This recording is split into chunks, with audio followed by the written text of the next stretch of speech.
process speech, and so I have to teach you how to do something. Okay? Don't pound on the tables, please. So my name is Shannon, and I know Nikki because we went to school together a long, long time ago. Many years ago. So, are you recording now? Mm-hmm. Okay. Awesome stuff. So today I'm going to teach you guys how to make a peanut butter and jelly sandwich. Have any of you guys ever made one by yourself? Most of you? Okay. You know, when we get hungry, a peanut butter and jelly sandwich is one of the easiest things to make, but it also has a lot of steps to it. And I know that I never really thought about how many steps there really were to make one. So I'm going to teach you guys the proper way, do you know what this means? Okay. To make a peanut butter and jelly sandwich. So the very first thing that we have to do is we have to get out all of our supplies that we need, right? So we're going to use bread, and some people use white bread, some people use wheat bread, and some people also use tortillas, which is really good. Yes, a peanut butter and jelly sandwich on a tortilla. It's really good. Yeah. So the very first thing that we have to do is get out our supplies. And for a peanut butter and jelly sandwich, you always want 2 pieces of bread. So you get out your 2 pieces of bread. And then you can also, some people like theirs toasted. So if you're gonna eat your peanut butter and jelly sandwich toasted, you have to toast your bread before you put anything on it. So you would also need to get out the toaster. Then we gotta get out the peanut butter. And there's creamy peanut butter, there's crunchy peanut butter, now there's almond butter, there's all kinds of butter. But we're gonna just use regular peanut butter, and my favorite is crunchy, so I'm gonna use that. And then also, gotta get out your jelly. I'm gonna use just regular grape jelly, because that's a traditional jelly. But then there's also strawberry jelly, and there's jams. And do any of you guys know the difference between a jelly and a jam? Okay, a jelly is made from the fruit juice of fruit, and a jam is made from smashing the fruit. So you're gonna have chunks of fruit in your jam. And jams are usually like strawberry or raspberry, peach. So there's other flavors, and they'll come in a jar. But I like the squeeze jars, or the squeeze bottles, and we're just gonna use grape. Then you also have to have something to spread it around with. Most people use a butter knife, but some people aren't allowed to use knives yet, especially younger kids, so you might have to use a spoon, and you can use the back of a spoon, and that works really good too. So once you have everything out, you're gonna want to assemble your sandwich on a hard surface. So we're gonna use a table, or you might have a counter. And you wanna take your pieces of bread, and did you guys know that every piece of bread has a face? Yes. Yeah, but you can't see the face. But when you pull the bread out of the bag, the front part is the face. So when you're laying out your bread to make a sandwich, you want one face down and one face up.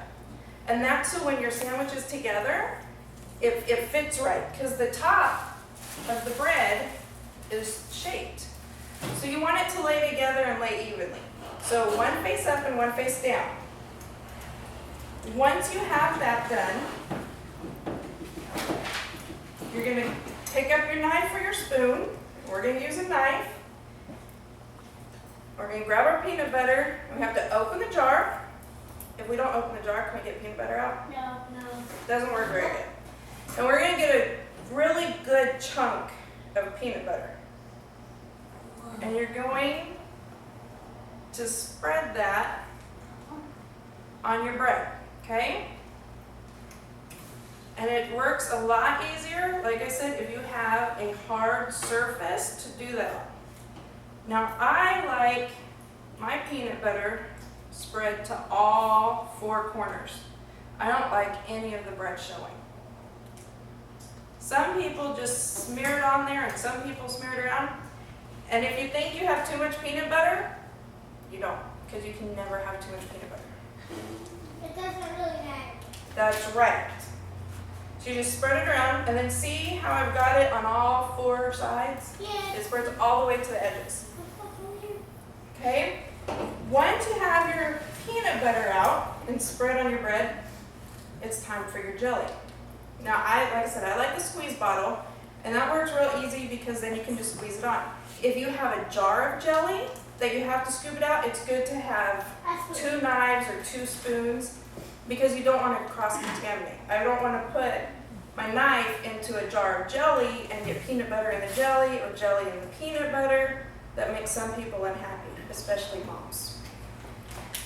So if you have a squeeze bottle, you're going to open it up and you are going to squeeze some jelly on your bread. And then you can take your knife, and I only brought 1 knife since it's a squeeze jar, but you're going to do the same thing and you're going to spread it to all 4 corners. Now the jelly, you do want to be careful not to get too much, because what happens if you get too much jelly? It spills. It does. When you take a bite, it's going to squeeze all out of your sandwich. I did that before. Yeah? So we're going to spread it to all the sides. It was all my head. See how that's all spread over? We'll lay it back down. Once you have peanut butter on one slice and jelly on the other slice, you're going to put them together. And it works best if you put the peanut butter onto the jelly because the peanut butter doesn't move around like the jelly does. Another thing that you can do is sit them side by side Smash it. and smash it together. And then you see how the bread fits together on the top? Because I put one face down and one face up. Now once your sandwich is together, you still have a couple important decisions to make. For one thing, you have to decide if you want crust on or crust off. I don't mind bread crust, so I would eat it like this. But if you want the crust off, if you have a knife, you can cut the sides of your sandwich off. If you have a spoon, it would be a little bit harder. So if you have an adult around and you're not supposed to use a knife, you could ask them to cut your crust off, or you could use your fingers and tear it off. The only thing with tearing off the crust, You don't want to. it's really uneven and you kind of miss part of your sandwich. So it works best to just eat the crust. And from what I understand, it's kind of healthy, like a potato skin, maybe. The next thing, after you decide what you want to do with your crust, you have to decide if you're going to eat the sandwich whole or if you're going to cut it in half. Some people like their sandwiches cut, and if you do, then you can either cut it just in half, horizontally, which would be across that way, vertically, which would be this way, or diagonally, which is going to make 2 little triangles. So you could have either rectangles or triangles. Or you can just eat it all in one bit. So I think I'm going to go ahead and cut mine diagonally. And my sandwich is a little bit crazy because I have one side cut, one side tore, and then we're cut diagonally. So then see, it makes it smaller. So if you have smaller hands, it makes it easier to hold. Or if you're just like me, I just like smaller sandwiches with the points because I think it's easier to eat. Once you have your sandwich made and cut and ready to go, it looks like it's ready to eat, right? But it's not, because I have a mess. So before you get to eat your sandwich, you gotta make sure to clean up your mess. Make sure to put your lid back on your peanut butter and get it put back in the cupboard or the pantry, wherever it goes. You wanna make sure you close your jelly, put it back in the refrigerator or wherever you had it.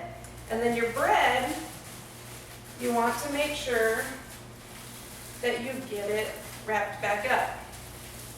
I don't do that. You don't do that? I just close this up, wrap the bread back, leave it there, and eat it. Well, and then, but you know what? If we don't clean up our messes, then somebody else has to, right? Yeah, but after I eat my sandwich, I clean it. So you eat first and then clean it. Well, as long as you get it cleaned up, I'm sure your parents would appreciate it. So now that that all this is put away. And then if you have crumbs on the counter, you want to make sure you clean that up. But once you are done with making your sandwich and getting stuff put up, then it's time to eat it. So then you get to enjoy it. Now, once you learn to make peanut butter and jelly sandwiches, and your parents know that you know how to make it, you might get stuck making supper sometimes. So be ready for that. Or you might have to make your brother or your sister one. Okay? So thank you guys very much. And I did bring lots of peanut butter and jelly and bread. So that's what you guys are going to have for your snack today. You guys get to make your own peanut butter and jelly sandwiches using the steps that I taught you. Did I do a good job? Do we have to remember that? Yes. Without using those and helping us? No, we can help you. Okay. Okay. Thank you guys very much for letting me come and present to you. And I hope that you guys have fun making your own peanut butter and jelly. You're welcome. Thank you. Let's go.